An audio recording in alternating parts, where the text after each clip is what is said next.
कहानी गरीब की गणेश पूजा। सूर्य की सुनहरी किरणें अभी अभी गांव के मिट्टी के घरों पर पड़ना शुरू हुई थी।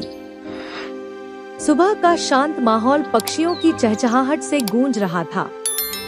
गांव के एक कोने में एक छोटी सी कच्ची झोपड़ी में मोहन और उसकी पत्नी पार्वती रहते थे। मोहन एक कुशल मूर्तिकार था जिसके हाथों में जादू था। उसकी बनाई मूर्तियां इतनी सजीव लगती थी मानो अभी बोल पड़ेंगी, लेकिन उसकी कला की कोई कद्र करने वाला नहीं था। गांव के लोग बाजार की चमक धमक वाली मूर्तियों को पसंद करते थे जो रंग बिरंगी और सस्ती होती थी। मोहन मिट्टी के बर्तनों और खिलौनों को बेचकर जैसे तैसे अपना और पार्वती का पेट भरता था। गणेश चतुर्थी का त्योहार पास आ रहा था। गांव में हर तरफ तैयारियां चल रही थी। बड़े बड़े पंडाल सजने लगे थे और बाजार में मूर्तियों की दुकानें लग गई थी। एक दिन मोहन अपनी झोपड़ी के बाहर बैठा मिट्टी में कुछ आकार दे रहा था। पार्वती उसके पास आई और एक लंबी सांस लेते हुए बोली, मोहन, इस साल भी क्या हम बिना गणेश जी की पूजा के रहेंगे? हमारे पास तो एक छोटी सी मूर्ति बनाने के लिए भी अच्छे रंग और मिट्टी नहीं है। मोहन ने अपनी अधूरी मूर्ति की तरफ देखा और उदास होकर बोला, पार्वती, क्या करूं? मैं जितनी भी सुंदर मूर्ति बनाता हूं, कोई खरीदने वाला नहीं मिलता। सब लोग बाजार की उन चमकीली मूर्तियों को देखते हैं जिन्हें बनाने में कोई कला नहीं लगती। लगता है भगवान भी अमीरों की चमक धमक को पसंद करते हैं। पार्वती ने मोहन के कंधे पर हाथ रखा। ऐसा मत कहो मोहन, भगवान मन की पवित्रता देखते हैं, बाहर का दिखावा नहीं। अगर हमारे पास कुछ नहीं है तो क्या हुआ?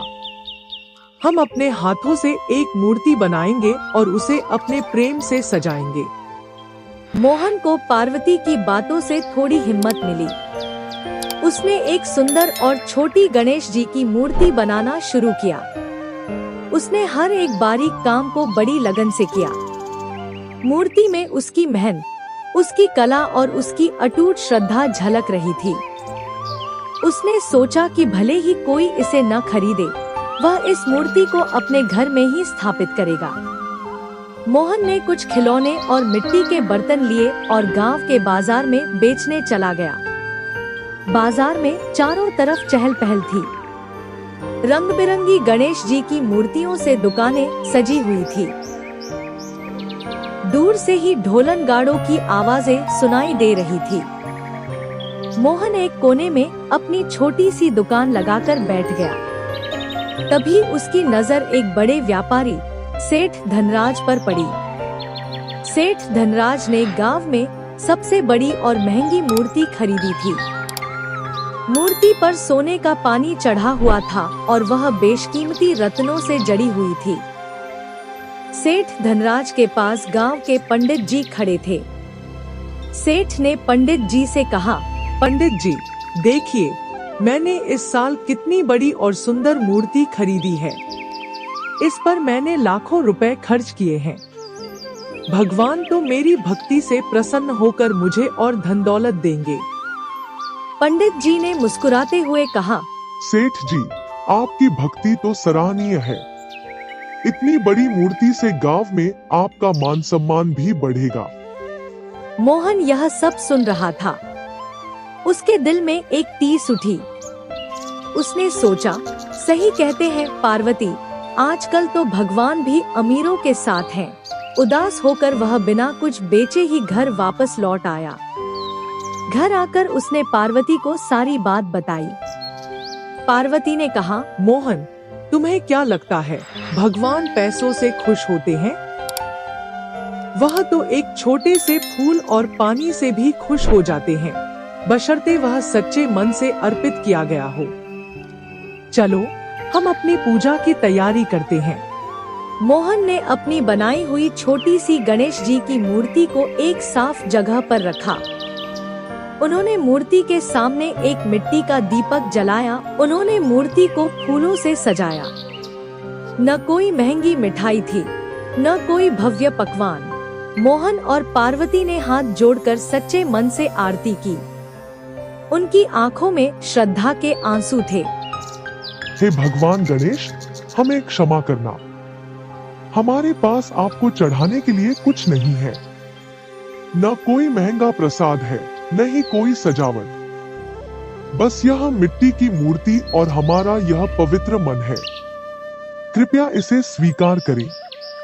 रात हो गई थी। तभी अचानक मौसम खराब हो गया और तेज हवा के साथ मूसलाधार बारिश होने लगी। बारिश इतनी तेज थी कि गांव के सारे पंडाल हिलने लगे।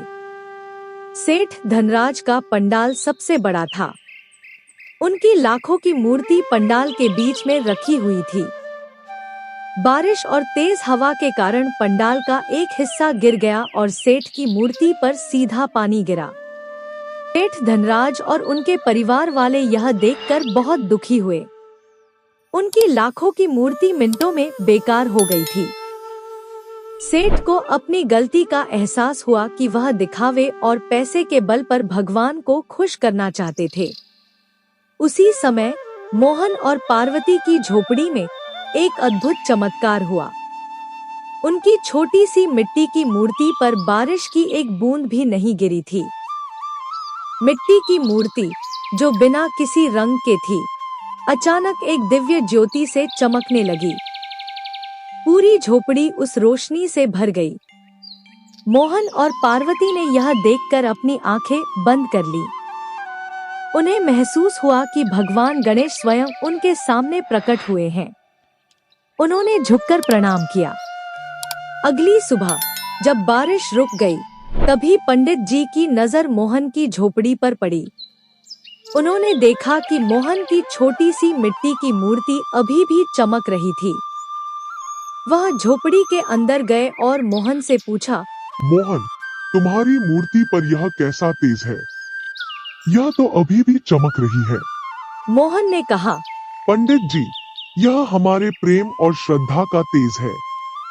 हमारे पास और कुछ नहीं था, इसलिए हमने सच्चे मन से बस यही अर्पित किया।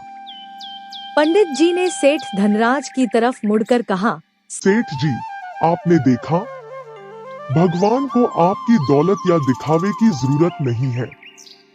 उन्हें तो सिर्फ सच्चा मन और श्रद्धा चाहिए।